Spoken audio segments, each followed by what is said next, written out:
Med and Charlie here, and today we're going to be speaking about young Philly and all these allegations. So I think obviously everyone probably, if you're on the internet, will have seen / heard about everything that's going on with young Philly right now. He was arrested in Australia recently on 4 counts of sexual penetration without consent, 3 counts of assault occasioning bodily harm, 1 count of impeding a person's normal breathing or circulation by applying pressure on or to their neck. So pretty intense stuff, to say the least. That last one is wild.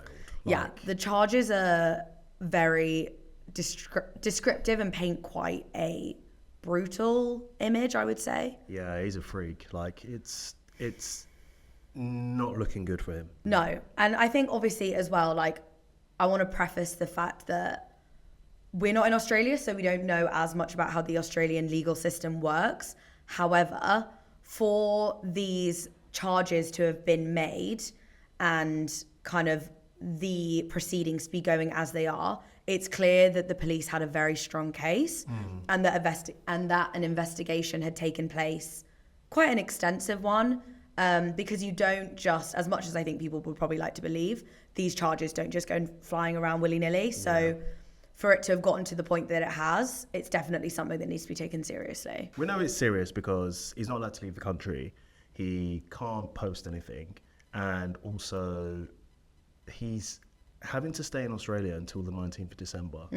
So they're definitely really on to something and have got a case that they've built on. 100%. I think with this type of thing, obviously, like, everyone knows that these types of situations are happening more and more frequently.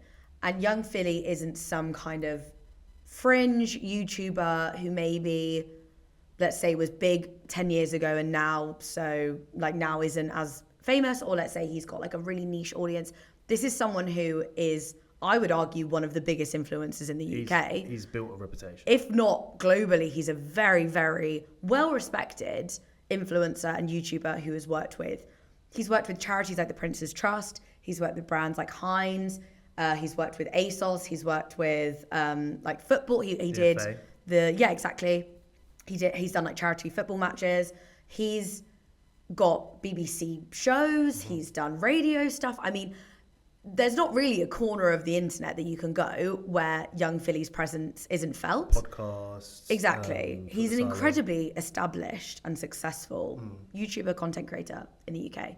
So for this to have happened and to kind of see the fallout from it and the discussions that are happening online, it's a really big deal. And it's, I think, probably going to prompt a lot of other conversations and a lot of other kind of discussions regarding the conduct of certain people in this industry. And obviously we've already seen that a lot of brands have dropped him. Also, for example, his podcast show with Chuns, who's also a massive, massive influencer in the UK, they were supposed to have their first live podcast show just in a few days, I think it is. London, and that's been cancelled. He's been dropped from an upcoming football cooking show with like Saka and a few other footballers. He's been taken out of certain advertisements. ASOS have dropped him. Like, it's been a very, very clear message, at least from the establishment, that this is now someone that we're fully cutting ties with. There's even articles aimed at brands on like what to do if you've got a project with Philly coming up and how you can kind of get around it. Really, like advice almost. Advice on like what you that's should do interesting. without being sued on like contract details. and Oh stuff wow, like that. God, people really do jump on it, don't they? I mean, like you said, I think it is a clear sign that brands don't want to be involved with this. No. I mean, brands, obviously they don't want to be involved in this. I know they have a contract, but there's a line that you can cross that contract's void.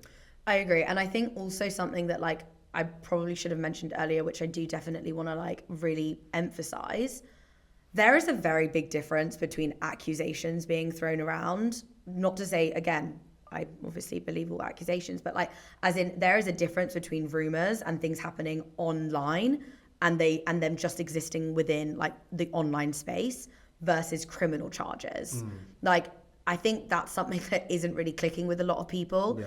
This isn't just, oh, someone said something on Story Twitter time. and now he's being dropped, like from whatever, and it's a witch hunt. They have done a police investigation and they have found, whatever they have found, that evidence is strong enough to charge him with X amount of counts. And this is also not a civil case, because there's a lot of also people saying online that maybe this person is clout chasing, they're doing it for money, whatever that case may be. This is a criminal case. And so realistically, because I saw a video of basically a woman in Australia who I don't know if she was a lawyer or a solicitor, but she was saying how in Australia in particular, the way these things kind of happen is obviously a victim will come forward, give their statement and their testimony, and from then, they're not really involved in the investigation or kind of the criminal proceedings, because the police will then take that over. So regardless of what anyone wants to say in respect of that side of things, there's no real argument there, because the police have to build their own case then in order to like take it further. Yeah. And something that we were discussing earlier, which is the strangulation, specifically the count regarding impeding someone's breathing and circulation. That's mental. That's something that Australia have gotten really, really hot on. I think it was first introduced back in 2015. And basically what they wanted to do was make it very clear that that specific form of crime, so impeding someone's breathing, strangulation like that, should be charged in a more like aggressive way than, let's say, just under normal assault charges. Like an attempted. Yeah, because in respect of strangulation, whether or not you notice in that moment, first of all, it could kill you within a minute. That's what I mean. Second of all, that could have longer term health issues or medical issues. It's such an intense crime and something that Australia and the Australian criminal system is being so kind of intense with at the moment, that being involved within Philly's criminal counts means something. That is of note, like that means something. Yeah. And I don't think that they would go about this lightly. I mean, it'll be really interesting to see what comes out, what else comes out within the story, and how the case is going to go down in December. But I think so. If he is found guilty, is he prison in Australia? If he's charged in Australia, then he'll be, unless for some reason they want to extradite him to the UK. But if he's charged in Australia, he'll be kept in Australia, surely. I mean, as far as I know. I really hope influencers, if he is charged, don't come out and like, oh, here's all the tea just for views. Because I can see that happening as well. Did you see kind of like some of the beta squads and like in general some of the influencers starting to react to it online and their responses? Yeah, so I see Chuns one. Obviously, they're not allowed to say something because it's a ongoing case. Yeah. But also, they could have elaborated a tiny bit. All of the clips that I've seen, which was mainly the Chunks one, and then I always forget his name, the ginger guy. Angry Ginger? Angry Ginger. Oh, yeah, because... He's literally ginger. How do I forget that that's his name? Because, sorry to interrupt. Yeah. Because the day that the news come out, a few hours before, Angry Ginger was on a live stream and he basically was sending a voice note to Philly. Stop. If we can find the video, it'd be great to show it. Sending a voicemail, being like, I'm going to send him a voicemail to be like, oh, how's it going? I hope you're not doing anything crazy. Stop. And then that comes out like a few hours later that he's been wild. done. I'll just send him a voice note. Hiya, mate. I hope you're doing well. I hope you're enjoying the Australian life. I hope you're not... Oh, actually... I was going to do something there. I was going to do a nice little joke there. I saw his clip and Chunks'. I mean, they were basically almost a carbon copy of each other in respect of them Definitely saying, been given a script. Yeah, I can't speak on it because it's an ongoing legal proceeding. Yes, my peoples, like everyone, I've heard the reports coming out of Australia. Whilst I understand many of you want my reaction on it, as this is an ongoing court case, I hope you guys can understand that I can't and won't be commenting on it publicly. So yeah, I've just come on here to basically let you know the reasons as to why I can't. Love. I think with those types of situations, it's really hard to say what you would do unless you were in that position. However, What as a if I was say in their position, yeah, what you would do. That being said, it just felt a bit weird to me. Like Chunks is also known online, I would say, for his morals. He's he's always been very open about his standing in respect of women, in respect of people. Also just like a really nice guy from what I've seen. And he just tends to be someone that I've always considered to be like a very, I don't know, straight-laced guy that like speaks his mind, like would do the right thing anyway. Obviously you don't know people. This is the other thing that I would argue that we can talk about in a second, because these parasocial relationships are like messing with all of our heads in terms of us thinking that we know these people when realistically we don't. But with Chunks' response in particular, I won't lie, I was slightly disappointed with it. I don't know what I expected. Maybe I expected, I can't comment on this. However, I obviously condemn all sexual violence. I don't know, because in that breath, he's not realistically saying one thing or the other, but he's making it very clear where he stands. And maybe he didn't feel like that was needed, and maybe he felt like it was a given. Yeah. But for me as a viewer and as someone who's watched him, I would have liked to have seen something like that. Yeah, it just felt like a bit of a cop-out, scripted kind of celebrity apology. Like almost his like publicist was like, you need to say something. Literally. And this is what you're going to say. And I imagine he's receiving loads of messages being like, what do you think? Yeah. So really, you should have taken the opportunity to say something like that and kind of be like, look, we don't know. I can't really say much about the case and blah, blah, blah. But like you said, this, that and the other. And yes, he should have really like set the tone of the situation. It's serious. We do not like go forward with this or whatever, but I can't say much until blah, blah, blah, blah. It's a bit of a difficult one, because yes, you are expecting more from someone whose whole life is to be on front of the camera and say stuff. Yeah. And then he does come in front of the camera but doesn't say nothing. Yeah. And this is what I was going to like say about the parasocial relationships thing, is with Philly, if you would... He's not a likable guy.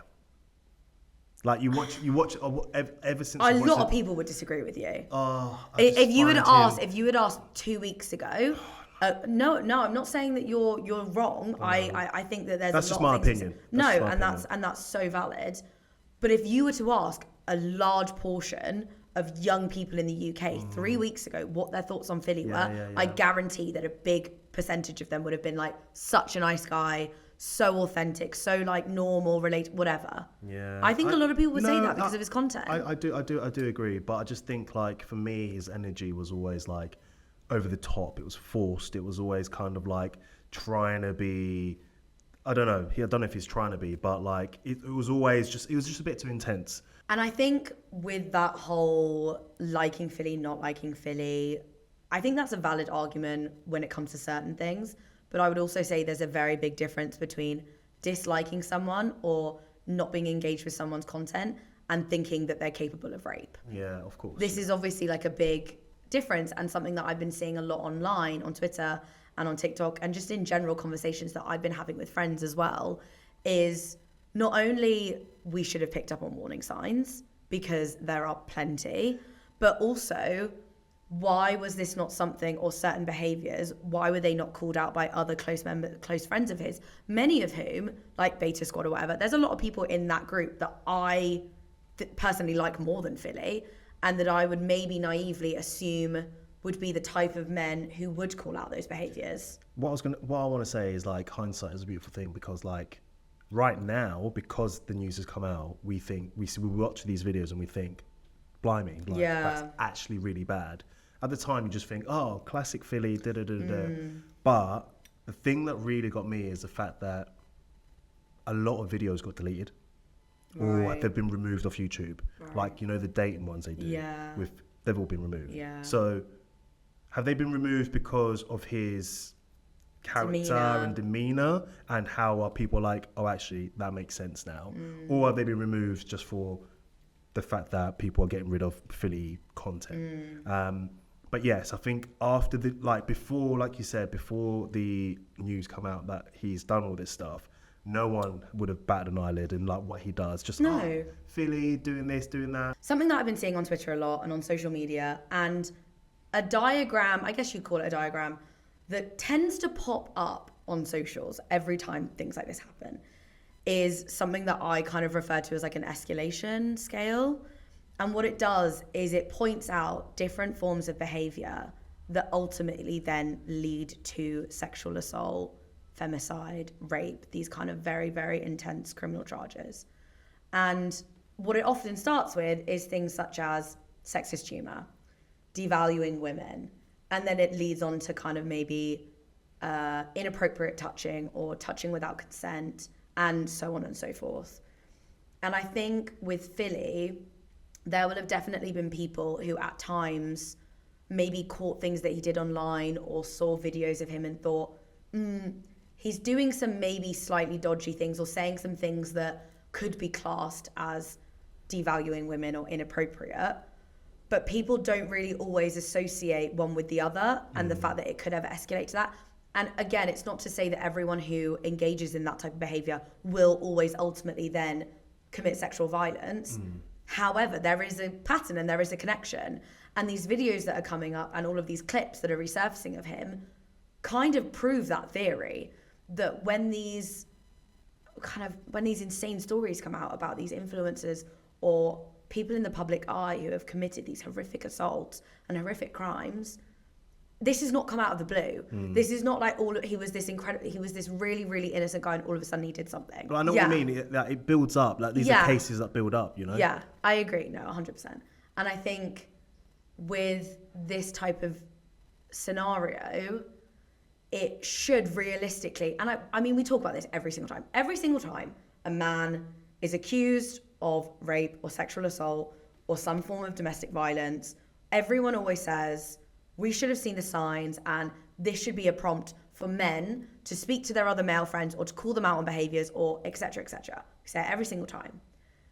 And either it just doesn't happen or people aren't willing to do it. I don't know what it is, but it continues to happen. We keep on seeing these influencers who are so idealised and who we see as such like, he would never do that. Like, he would never do that. Like, he's just a jokester, like classic Philly. And then he goes and rapes someone. So it's kind of like, when is it going to get to a point where we will actually see genuine change? Yes, of course, like you mentioning, having friends, having people call you out. I think that's massive and that would help a lot. We will need to be able to see something and call it out, even if you're not friends with someone. Yeah. Like, you can't, like managers, they must know everything that's going on. Yeah. Why are they not stopping anything? Yeah. Philly's manager definitely pulled him out of a situation and been like, you can't do this, we've got this to do. Yeah. Why is he not calling him out for stuff?